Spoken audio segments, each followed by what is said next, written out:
పరిశుద్ధ బైబిల్ గ్రంథము తెచ్చినటువంటి బిడ్డలు తిమోతికి వ్రాసిన మొదటి పత్రికలో మీరు గమనించండి. దేవుని వాక్యములో నుండి కొన్ని విషయాలు మనము ధ్యానం చేద్దాము. వీలైతే నోట్స్లో రాసుకోవడానికి దయచేసి ప్రయత్నం చేయాలని మనం చేస్తూ ఉన్నాను. ఒట్టిగా వచ్చి కూర్చొని వెళ్ళిపోవడము కాదండి.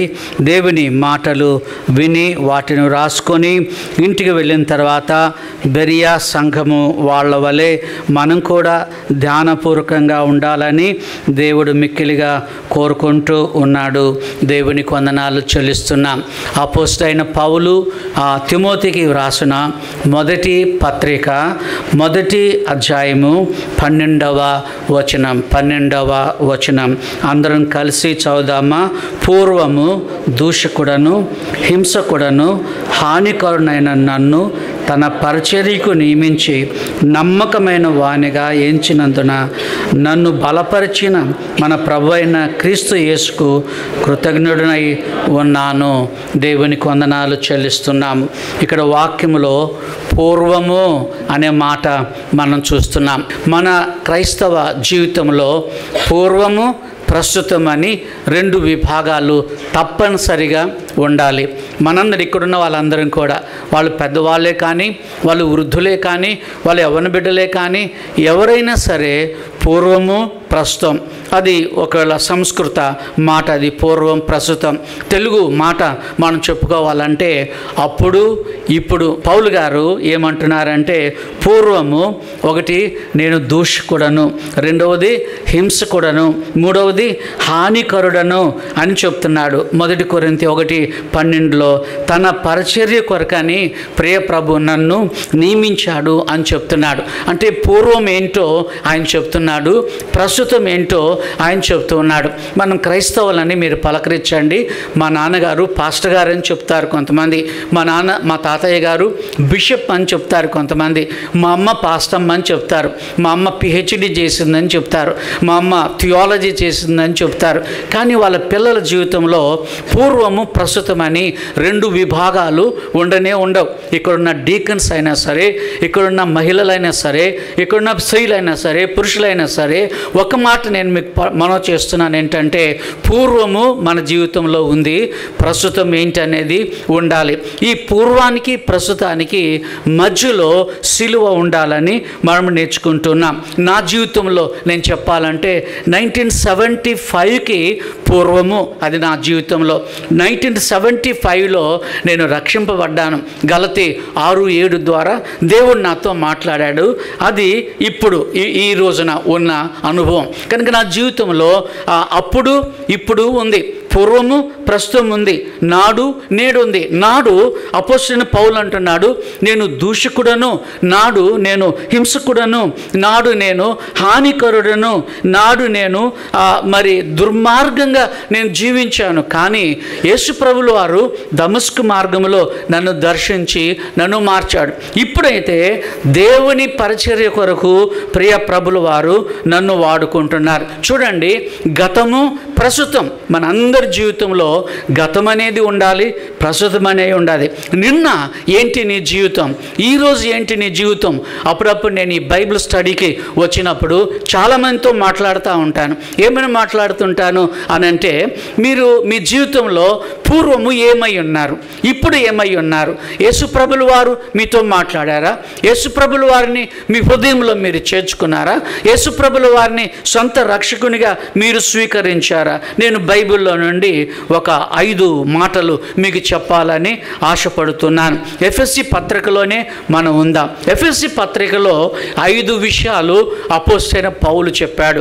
నిన్న నేడు, లేకపోతే నాడు నేడు, లేకపోతే అప్పుడు ఇప్పుడు, గతము ప్రస్తుతము, నిన్న నేడు, ఇలాగన ఆయన చెప్పుకుంటూ వచ్చాడు. పౌలు గారి జీవితంలోనే నిన్న ఉంది, ఈరోజు కూడా ఉంది, అప్పుడు ఉంది, ఇప్పుడు కూడా ఉంది. ఒకప్పుడు ఆయన దుర్మార్గుడు, ఒకప్పుడు ఆయన దూషకుడు, ఒకప్పుడు ఆయన హింసకుడు, ఒకప్పుడు ఆయన హానికర చేసేవాడు. దేవాలయంలోనికి వెళ్ళి క్రైస్తవ బిడ్డలు ఆరాధన చేసుకుంటూ ఉంటే వాళ్ళను చంపుతూ ఉండేవాడు. ఎఫెసీ 2:1 మీరు చూడండి, అప్పుడు ఇప్పుడు అనే మాట మనకు కనపడుతుంది. చూడండి, ఎఫెసీ 2:1 చదువుదామా. మీ అపరాధముల చేతను పాపముల చేతను మీరు చచ్చిన వారై ఉండగా ఆయన మిమ్మును క్రీస్తుతో కూడా బ్రతికించెను. ఇక్కడ అంటున్నాడు చూసారా, మీ అపరాధముల చేతను మీ పాపముల చేతను మీరు చచ్చిన వారై ఉండగా ఆయన మిమ్మును క్రీస్తుతో కూడా బ్రతికించెను. చూడండి, అప్పుడు ఇప్పుడు ఆయన చెప్తా ఉన్నాడు. ఒకప్పుడు మీరు ఎవరై ఉన్నారనంటే మీరు మృతులు అని అంటున్నాడు. క్రీస్తుని ఎరకక ముందు మీరు మృతులై ఉన్నారు, మీరు చచ్చిన వాళ్ళై ఉన్నారు అని చెప్తున్నాడు. ఇప్పుడు ఏమని చెప్తున్నాడంటే సజీవులుగా మీరు ఉన్నారు అని చెప్తా ఉన్నారు. ఒకసారి డిఎల్ మూడి అయ్యగారి దగ్గరికి వెళ్ళి ఒక ఆయన అడిగాడట, ఏంటండి మీ క్రైస్తవ బోధకులు ఎప్పుడు పాపము పాపము పాపము పాపమని బోధిస్తారు, మరి ఎక్కడుంది పాపము, ఎలా పోతుంది పాపము, మనం పాపులమని ఎలా తెలుస్తుంది? అప్పుడు మూడి గారు అన్నారట, ఒక జంతువు యొక్క కళేబరం, ఎముకలతో ఉన్న కళేబరం మీద ఒకవేళ మనం తీసుకెళ్ళి 100 కేజీల బియ్యపు బస్తా మనం పెట్టామనుకోండి, దానికి బరువు తెలుస్తుందా? దానికి బరువు తెలియదు. మనం ఎప్పుడైతే పాపం నుండి మనం బయటకు వచ్చామో అప్పుడు నేను ఎన్ని సిగరెట్లు కాల్చానో అన్నది కనపడుతుంది, నేను ఎంత తప్పిదం చేశానో అన్నది కనపడుతుంది, నేను ఎన్ని అబద్ధాలు ఆడానో అన్నది నాకు కనపడుతుంది అని అన్నారు. నిజంగానే మనం పాపములో ఉన్నంత వరకు మన పాప జీవితం మనకు తెలియదు. ఎప్పుడైతే మనం బయటకు వచ్చామో అప్పుడు తెలుస్తుంది మన పాప జీవితము ఎంత భయంకరమైందో. కొంతమంది రక్షింపబడిన వాళ్ళు నాకు చెప్తారు, ఏమని చెప్తారంటే, అయ్యగారు నేను దినములో 20-30 పెట్టెలు సిగరెట్లు కాల్చేవాడినండి, ఎంతో డబ్బు సిగరెట్ల కొరకు నేను ఖర్చు పెట్టేవాడిని, లేకపోతే నేను దినంలో ఒక 20 పాన్లు తింటూ ఉండేవా, ఇలాగున చాలామంది చెప్తా ఉంటారు. ఇప్పుడు ఏమైందంటే అవన్నీ మానివేశాను అని చెప్తారు. చూడండి, అపోస్తలుడైన పౌలు ఎఫెసీయులకు చెప్తున్నారు, మీ అపరాధముల చేతను పాపముల చేతను మీరు చచ్చిన వారై ఉండగా ఆయన మిమ్మును క్రీస్తుతో కూడా బ్రతికించెను. నిన్ను బ్రతికించడానికి ఒక వ్యక్తి వచ్చాడు ఈ లోకానికి. ఆయన ఎవరు అని అంటే యేసు క్రీస్తు ప్రభుల వారని మనం నేర్చుకుంటున్నాం. హల్లెలూయా చెప్దామండి. హల్లెలూయా. ఎక్కడో ఒక ప్రాంతంలో చచ్చిన కాలేజీ బ్రతికిన కాలేజీ అని ఉందని నేను విన్నాను, నేను చూడలేదు, ఎవరో నాకు చెప్పగా ఒక పట్టణంలో ఉందని. ఆ చచ్చిన కాలేజీలో ఏంటంటే అన్ని మృత కళేబరాలు, జంతువు కళేబరాలు, అంటే అన్ని మృతమైనవి అక్కడ ఉన్నాయని చెప్పారు. ఇంకొకటి ఏంటంటే దాని ప్రక్కలోనే సజీవమైనవి ఉన్నాయని చెప్పారు, అనగా బ్రతుకున్న వాటిని గురించి చెప్పారు. చూడండి, చచ్చిన వాటికి బ్రతికిన వాటికి ఎంత తారతమ్యమో మీరు చూడండి. నీవు ఇంకా చచ్చిన వాడిలాగానే ఉంటే పరలోకానికి నీవు వెళ్ళవు. ప్రభు అంటున్నాడు, యేసుక్రీస్తు ప్రభులో నీవు నేను బ్రతకాలని చెప్తున్నాడు. 2 మాటలు చెప్తున్నాడు ఇక్కడ, అపరాధముల చేతను పాపముల చేతను మీరు చచ్చిన వాళ్ళు అని చెప్తా ఉన్నాడు. దేవునికి వందనాలు. ఒకప్పుడు మీరు మృతులు, ఇప్పుడు సజీవులు. నంబర్ 1. రెండవ విషయాన్ని మనం చూద్దాం. ఇదే ఎఫెసీయులకు రాసిన పత్రిక 2వ అధ్యాయము, ఎఫెసీ 2:13 చదువుదామండి. అయినను మునుపు దూరస్తులైన మీరు ఇప్పుడు క్రీస్తు యేసునందు క్రీస్తు రక్తము వలన సమీపస్తులై ఉన్నారు అని చెప్తా ఉన్నారు. హల్లెలూయా చెప్దామండి. హల్లెలూయా. మునుపేం గమనించాం? ఒకప్పుడు మీరు చచ్చిన వాళ్ళు, ఇప్పుడైతే మీరు బ్రతికి ఉన్నారు అని చెప్తున్నారు. చూడండి, మన జీవితంలో BC AD 2 ఉన్నాయి, క్రీస్తు పూర్వము ప్రస్తుతము 2 ఉన్నాయని మనం దేవుని వాక్యం ద్వారా మనం నేర్చుకుంటున్నాం. ప్రభుకు వందనాలు. ఒకప్పుడు మీరు దూరస్తులు. ఎవరికి దూరస్తులు? దేవుని మందిరానికి దూరస్తులు. యేసు ప్రభుల వారికి మీరు దూరస్తులు, చాలా దూరంగా ఉన్నారు. ఇక్కడ చూడండి, ఈ బైబిల్ గ్రంథంలో అదే వచనాలలో 7 విషయాలు అపోస్తలుడైన పౌలు గుర్తు చేస్తూ ఉన్నారు. ఒకప్పుడు మీరు అన్యజనులు, నంబర్ 1. రెండవది, ఒకప్పుడు మీరు సహపౌరులు కాదు అని అంటున్నారు. పౌరులు కాక మీరు ఉన్నారు. మూడవది అంటున్నాడు పరజనులై మీరు ఉన్నారంటున్నాడు. నాలుగవది వాగ్దానము లేనటువంటి వారుగా మీరు ఉన్నారు, ప్రామిస్ లేదు మీకు అని అంటున్నాడు. దేవుని దగ్గర నుండి ఏ విధమైనటువంటి వాగ్దానము మీకు లేదు. ఐదవది ఆయన అంటున్నాడు నిరీక్షణ లేని వాళ్ళై మీరు ఉన్నారు. ఆరవది అంటున్నారు లోకమందు దేవుడు లేని వాళ్ళై ఉన్నారు, మీరు నిర్ధేయులై ఉన్నారు, మీరు దేవుడు లేనటువంటి ప్రజలుగా మీరు జీవించారు, క్రీస్తుకు మీరు దూరంగా ఉన్నారు. ఎన్ని మాటలు చెప్పాడండి? 7 మాటలు ఆయన చెప్పాడు. వీటన్నిటి ద్వారా దూరంగా నీవు నేను ఉన్నాం. అయితే ఇప్పుడు ఏమంటున్నాడు?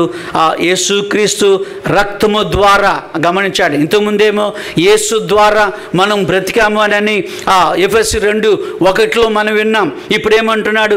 ఎఫెసీ 2:13 ఏమంటున్నాడు?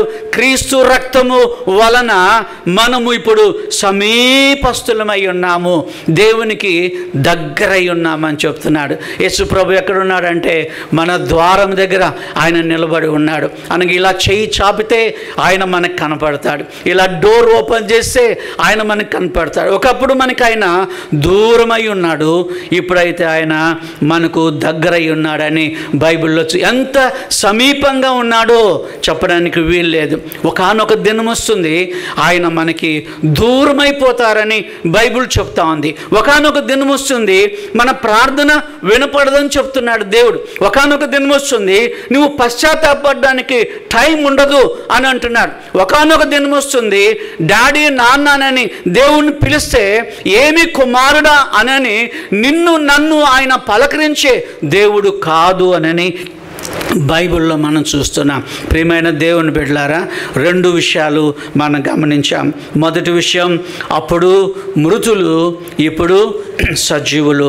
రెండవది, అప్పుడు మీరు దూరస్తులై ఉన్నారు, ఇప్పుడైతే మీరు సమీపస్తులై ఉన్నారు. దేవుని వందనాలు. ఇదే ఎఫెసీయులకు రాసిన పత్రిక 4వ అధ్యాయానికి వెళదాం. 22వ వచనం, 23వ వచనం, 2 వచనాలు మనం ఒకసారి చూద్దాం. ఈరోజు మనము ఎఫెసీ పత్రికని ఒక బైబిల్ స్టడీ లాగా లేకపోతే ఒక సందేశంగా మనం తీసుకుంటూ ఉన్నాం. 4:22-23 చదువుదామా? కావున మునుపటి ప్రవర్తన విషయంలోనైతే మోసకరమైన దురాశల వలన చెడిపోవు మీ ప్రాచీన స్వభావమును వదులుకొని మీ చిత్తవృత్తి యందు నూతన పరచబడిన వారై నవీన స్వభావము, 24వ వచనంలో ఉంది, ఆఖరిలో నవీన స్వభావము ధరించు ఉన్నారు అని చెప్తా ఉన్నాడు. ఇక్కడ చూడండి, అప్పుడు మీరు ప్రాచీన స్వభావము, పాత స్వభావము, ప్రాచీనం అంటే పాత స్వభావము, ఇప్పుడు మీరు నవీన స్వభావాన్ని ధరించుకొని ఉన్నారు అని చెప్తా ఉన్నాడు. గమనించారా ప్రియమైన దేవుని బిడ్డలారా? ఆ కింద ఫుట్ నోట్స్లో మీరు చూడండి, ప్రాచీన పురుషుడు అని ఉంది, అలాగనే నవీన పురుషుడు అని ఉంది. అనగా పాత పురుషుడు ఎవరు అని అంటే ఇదిగో పాపము చేసేటటువంటి వాడు. ప్రాచీన స్వభావములో పాత ఆలోచనలు ఉన్నాయి, పాత ప్రవర్తన ఉంది, పాత కోరికలు ఉన్నాయి.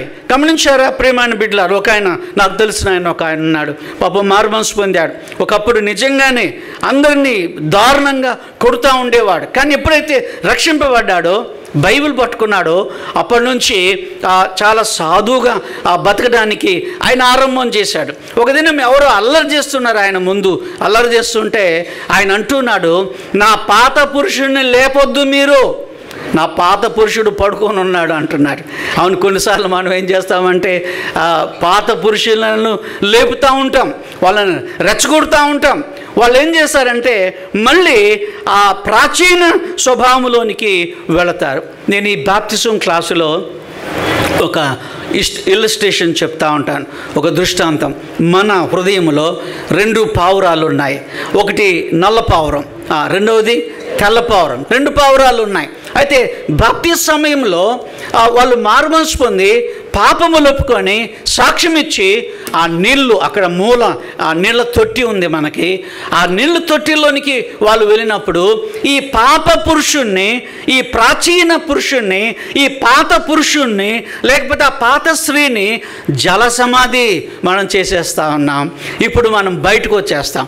బయటకు వచ్చినప్పుడు ఏం జరుగుతుంది అనంటే ఒక నవీన స్వభావము, ఒక క్రొత్త స్వభావము, ఒక క్రొత్త వ్యక్తిగా మనం ఉంటా ఉన్నాం. కొంతమందికి ఏం బాప్తిజం తీసుకున్నా ప్రాచీనము అప్పుడు ఇప్పుడు అని ఏమి ఉండదు, ప్రాచీనం ఉండదు, నవీనం అనేది కూడా ఏది ఉండదు. ఒక ఆయన ఎవరిని అడిగారట, బాప్తిజం తీసుకున్నావు కదా ఎట్లా ఉందంటే, ఒకప్పుడు పొడి పాపిని ఇప్పుడు తడి పాపిని అని అన్నాడట.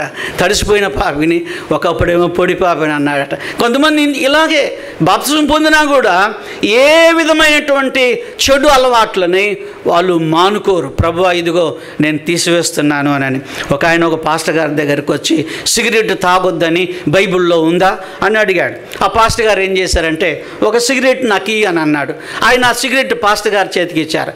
పంది ఉంది అక్కడ, ఆ పంది ముందు వేసాడు ఆ పాస్టర్ గారు సిగరెట్.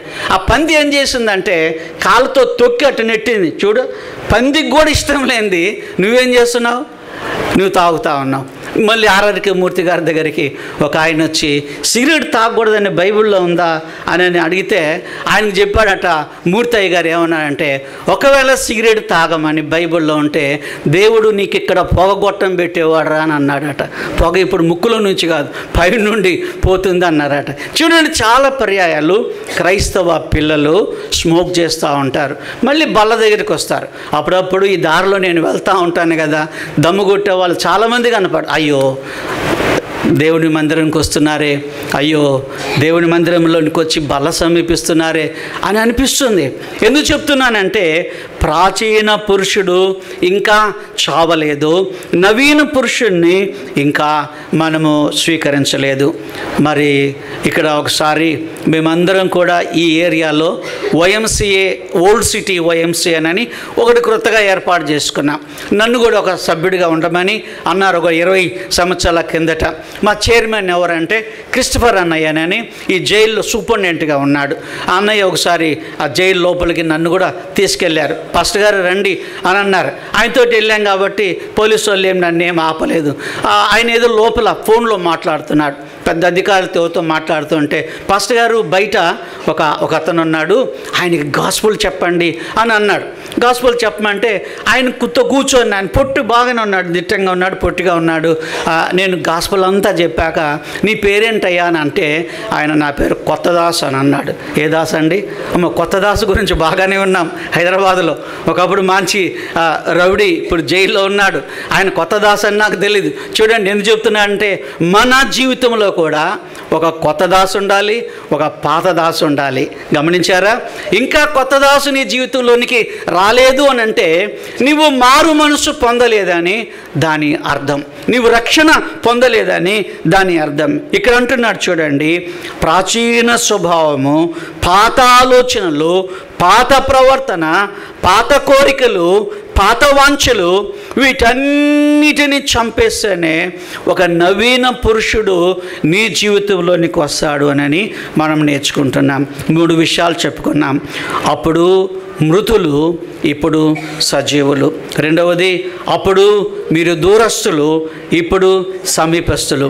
మూడవది, అప్పుడు ప్రాచీన స్వభావము ఉంది, ఇప్పుడేమో నవీన స్వభావం ఉంది. నవీన్ అనే పేరు మనందరికి తెలుసు కదా, అంటే క్రొత్త స్వభావము ధరించుకున్నటువంటి వాళ్ళై ఉన్నారు. 4వ విషయాన్ని చూద్దాం. ఎఫెసీ 5:8 చూడండి. ఎఫెసీలకు రాసిన పత్రిక 5వ అధ్యాయము 8వ వచనములో మీరు చూడండి, ఇంకొక మాట చెప్తున్నాడు. అప్పుడు ఇప్పుడు ఇంకొక మాట అపోస్తలుడైన పౌలు మనకు తెలియపరుస్తున్నారు. 5:8 చదువుదామా? మీరు పూర్వమందు చీకటి అయి ఉంటిరి, ఇప్పుడైతే ప్రభునందు వెలుగై ఉన్నారు. నేను చెప్పాక మీరు చెప్పండి. మీరు పూర్వమందు చీకటి అయి ఉంటిరి, ఇప్పుడైతే ప్రభునందు వెలుగై ఉన్నారు. హల్లెలూయా చెప్దామా? హల్లెలూయా. ఒకప్పుడు మీరు చీకటి జనముతో మీరు ఉన్నారు, చీకటి ప్రజలతో మీరు ఉన్నారు, అంతా చీకటే. గమనించారా? మేము ఒకసారి ఒక హోటల్కు వెళ్ళాము. హోటల్కి వెళితే ఆ హోటల్ అంతా చీకటిగానే ఉంది, అంత సంపూర్తిగా చీకటిగా ఉంది. ముఖాలేం కనబడట్లేదు, మధ్యలో ఒక బల్బు ఉంది, టేబుల్ మీద ఉన్న వస్తువులు. అంటే మనుషులకి కనిపించకుండా ఉండడానికి ఒక చీకటి ప్రదేశాన్ని మానవులు ఎంపిక చేసుకున్నారు. అది మనము ఉండే స్థలం కాదని నేను నా పిల్లలు మేము బయటకు వచ్చేసాం. అది మంచి స్థలం కాదు అని మేము తెలుసుకున్నాం. చూడండి, చీకటి దేశాలు ఉన్నాయి. ఆఫ్రికాను చీకటి ఖండం అని పిలిచారు. ఆ చీకటి ఖండానికి మరి డేవిడ్ వెళ్ళి దేవుని వాక్యాన్ని చెప్పి ఆ చీకటి ఖండాన్ని వెలుగు ఖండంగా చేశాడు.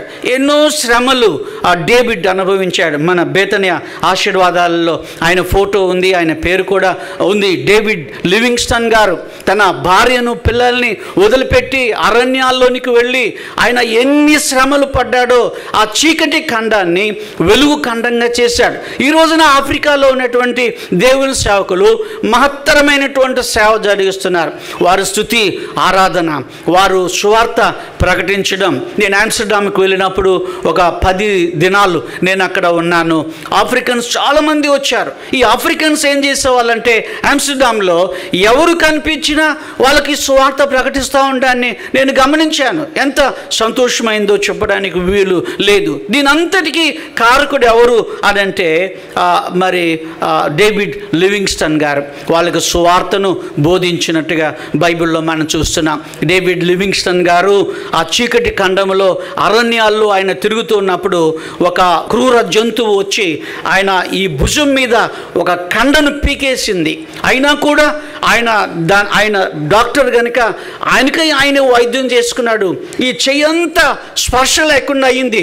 ఒక దినం ఆయన నడుచుకుంటూ వెళుతున్నప్పుడు అరణ్యంలో ఒక ముళ్ళు వచ్చి ఆయన కంట్లో గుచ్చుకుంది, నీరు కారింది, అది కనిపించకుండా అయిపోయింది, ఆ కన్ను కనిపించకుండా అయిపోయింది. మరొకసారి డేవిడ్ లివింగ్స్టన్ గారు ఒక బురదలో ఆయన ప్రయాణం చేస్తున్నాడు. ఆ బురదలో ప్రయాణం చేస్తున్నప్పుడు లోపల ఎక్కడో ఒక ముళ్ళు ఉంది. ఆ ముళ్ళు గుచ్చుకున్నందువలన ఆ కాలు జీవితకాలం అంతా కూడాను స్పర్శ లేకుండా అయిపోయింది. తర్వాత దీన స్థితిలో, బలహీన స్థితిలో, ఈ అనారోగ్యాలన్నిటితోటి, ఈ కుంటి చెయ్యి, ఈ కుంటి కాలు, ఈ ఒంటి కన్ను, వీటన్నిటితో ఇంటికి వెళితే ఆయన భార్య డేవిడ్ లివింగ్స్టన్ గారిని చూసి, ఎవరండి మీరు, ఎవరు కావాలని అడిగిందట. అంత అందవిహీనమైనటువంటి వాడైపోయాడు డేవిడ్ లివింగ్స్టన్. వెలుగు ఖండంగా చేశాడు. బైబిల్ ఏం చెప్తా ఉంది? మీరు పూర్వమందు చీకటి అయి ఉంటుంది, ఇప్పుడైతే ప్రభునందు వెలుగై ఉన్నారు. హల్లెలూయా, హల్లెలూయా. గట్టిగా చెప్దామా? హల్లెలూయా. ఒకప్పుడు మీరు చీకటిగా ఉన్నారు. చూడండి, సూర్యాపేట దగ్గర చీకటిగూడెం అని ఒక గూడెం ఉంది. నేను ఎప్పుడు అనుకుంటాను, వెలుగుగూడెం ఎక్కడుందో అని అనుకుంటాను. వెలుగుగూడెం ఎక్కడుందో, ఆ చీకటిగూడెంకి ఒకసారి మేము వెళ్ళాము. ఆ చీకటిగూడెంలో ఉన్న వాళ్ళకి యేసుప్రభు గురించి చెప్పాము. ఎందుకంటే వాళ్ళు కూడా వెలుగుగూడెపు మనుషులై ఉండాలని. చూడండి, పాప జీవితం అంటే అంధకారం అని బైబిల్లో మనం చూస్తున్నాం. వెలుగు జీవితం అంటే రక్షణానుభవం అని మనం నేర్చుకుంటున్నాం. నీవు ఇంకా మారు మనసు పొందకుండా ఉంటే ఫలానా రోజున, ఫలానా సంవత్సరం, ఫలానా వాక్యం ద్వారా నేను రక్షింపబడ్డానని ఆ అనుభవం నీ జీవితంలో లేకపోతే నీవింకా చీకటిగూడెంలోనే ఉన్నావు, నీవింకా పాత దాసుగానే ఉన్నావని మనం నేర్చుకుంటున్నాం. మీరు లోకమునకు యేసుప్రభు ఏమన్నారండి? వెలుగై ఉన్నారు. మత్తయి సువార్త 5వ అధ్యాయంలో మీరు లోకమునకు వెలుగై ఉన్నారు. ఇక్కడ అంటున్నాడు, మీరు పూర్వమందు చీకటి ఉంటుంది, ఇప్పుడైతే ప్రభువు నందు. గమనించారా? ఇంతకుముందు క్రీస్తునందు, ఆ తర్వాత యేసు రక్తమునందు అని అన్నారు. ఆ తర్వాత అపోస్తలుడైన పౌలు చెప్పాడు, క్రీస్తు శిలువ ద్వారా మీరందరూ కూడా ఆ నవీన స్వభావం ధరించుకున్నారంటున్నారు. ఇప్పుడు అంటున్నాడు, ప్రభునందు. మీరు చీకట్లో ఉండి వెలుగులోకి రావడానికి కారకులు ఎవరు అనంటే యేసు క్రీస్తు ప్రభుల వారు అని చెప్తా ఉన్నాడు. దేవునికి వందనాలు చెల్లిస్తున్నాం. పేతురు గ్రంథము, మొదటి పేతురు గ్రంథము 2వ అధ్యాయము, మొదటి పేతురు గ్రంథము 2వ అధ్యాయము బైబిల్లో చదువుదామా? ఒకప్పుడు దేవుని ప్రజగా ఉండక ఇప్పుడు దేవుని ప్రజలు అయితరి, ఒకప్పుడు కనికరింపబడక ఇప్పుడు ఎంత చక్కగా రాశాడో మీరు చూడండి. ఒకప్పుడు, ఇప్పుడు, అప్పుడు, ఇప్పుడు అని అంటున్నాడు. పూర్వము, ప్రస్తుతం. పూర్వం మీరు దేవుని ప్రజలుగా లేరు, దేవుని బిడ్డలుగా మీరు లేరు. ఈ రోజున మనము క్రైస్తవ గృహాలకి మనం వెళితే సిలువలు కనబడుతూ ఉంటాయి. ఒకప్పుడు ఇవి లేవు, సిలువ పెట్టుకొని పూజించాలని నేను చెప్పడం లేదు. ఒకప్పుడు దేవుని వాక్యాలు లేవు, ఇప్పుడైతే దేవుని వాక్యాలు మన ఇంట్లో ఉంటున్నాయి. ఒకప్పుడు దేవుని వాక్యము మన ఇంట్లో బైబిల్ గ్రంథము లేదు, ఇప్పుడైతే ఆ తల్లికి, తండ్రికి, పిల్లలందరికీ దేవుని వాక్యం ఉంది. ఒకప్పుడు దేవుని ప్రజలుగా మీరు లేరు, అన్ని జనులుగా ఉన్నారు, ఇప్పుడు దేవుని ప్రజలై ఉన్నారు. ఒకప్పుడు కనికరింపబడక దేవుని చేత మీరు కనికరం పొందలేదు, ఇప్పుడైతే మీరు కనికరించబడ్డారు. ఇప్పుడు ఎవరైనా ప్రభు దగ్గరికి వెళ్ళి ప్రభువా నన్ను క్షమించు అనంటే ఆయన క్షమించేటటువంటి దేవుడై ఉన్నాడు. అయ్యా నేను తప్పులు చేశానంటే ఆయన ఎన్ని తప్పులు నువ్వు చేసినా వాటన్నిటిని తీసుకెళ్ళి సముద్రాద్గంతములలో పడవేసిన దేవుడై ఉన్నాడు. నీ తప్పిదములు, నీ పాపములన్నీ మూటగట్టి ఒక సంచులో కుట్టివేసిన దేవుడని బైబిల్లో గ్రంథం మనకు సెలవిస్తుంది. ఇంకా నీ పాపములు ఆయన వీపు వెనక వేసుకున్నారని ఇలా 7 విషయాలు బైబిల్లో ఉన్నాయి. ఏమయ్యాయి నీ పాపాలు అని ఒకవేళ దేవుని వాక్యములో నీవు నేను చదివితే అవన్నీ కూడా ఉన్నాయి. ఒకప్పుడు కరుణ పొందలేదు, ఇప్పుడైతే మీరు కరుణ పొంది ఉన్నారని అపోస్తలుడైన పేతురు గారు మనకు చెప్తా ఉన్నారు. ప్రియమైన దేవుని బిడ్డలారా, నేను ముగించక ముందు చెప్పే విషయం ఏంటంటే ఇప్పుడు మనం కనికరించబడ్డానికి సిద్ధంగా ఉన్నారు. నిన్ను నన్ను కనికరించడానికి ప్రభులు వారు మన దగ్గర ఉన్నారు.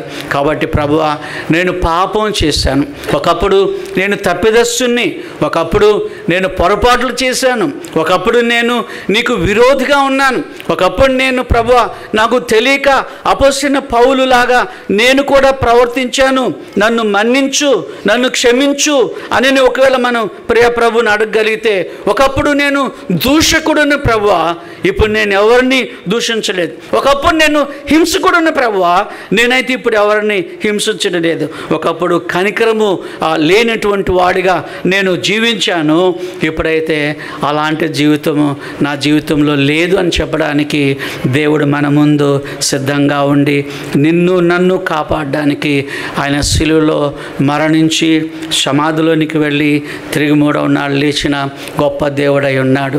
ప్రియమైన బిడ్డలారా, ఒక్క ప్రశ్న మనందరం వేసుకుందాం. పూర్వము, ప్రస్తుతము, నిన్న, నేడు నీ జీవితంలో ఉందా? అది ఏ సంవత్సరం ఏర్పడింది, ఏ వాక్యం ద్వారా ఏర్పడింది? నేనైతే నిర్భయంగా చెప్పగలుగుతాను. 1975 జూలై మాసంలో యేసుప్రభుల వారు నాతో మాట్లాడాడు. పూర్వము నా జీవితం ఏంటో నాకు తెలుసు, నేను చాలాసార్లు మీతో పంచుకున్నాను. ఇప్పుడు నా జీవితం ఏంటో కూడా అది మీకు తెలుసు, అది నేను మీకు పంచుకున్నాను. ప్రతి అపోస్తలుడైన పౌలు జీవితంలో కూడా అదే మనం గమనించాం.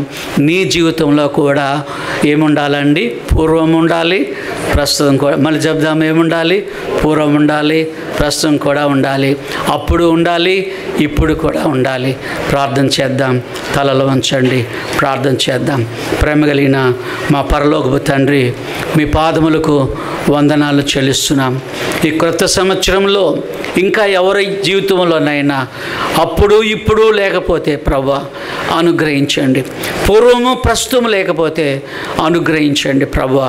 మీకు వందనాలు, స్తోత్రాలు, స్తుతులు చెల్లిస్తున్నాం. గతము అనేది ఉంది, ఆ గతంలో ఎన్ని తప్పిదములు చేశామో ప్రభువా, ఒక సిలువ మా మధ్యలోనికి వచ్చి పూర్వాన్ని ప్రస్తుతాన్ని అది వేరు చేసిందని మేము నేర్చుకుంటున్నాం. మీ రక్తము ద్వారానే, మీ ద్వారానే, క్రీస్తు ప్రభుల ద్వారానే ఇది సాధ్యమవుతుందని మేము నేర్చుకున్నాం.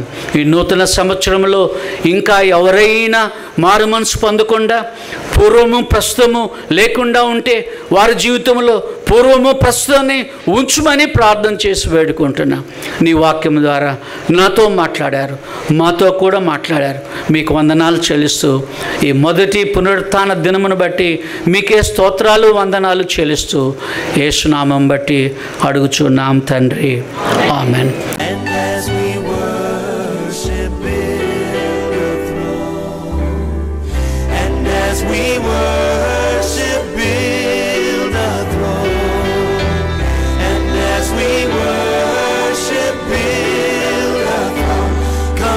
Jesus, and take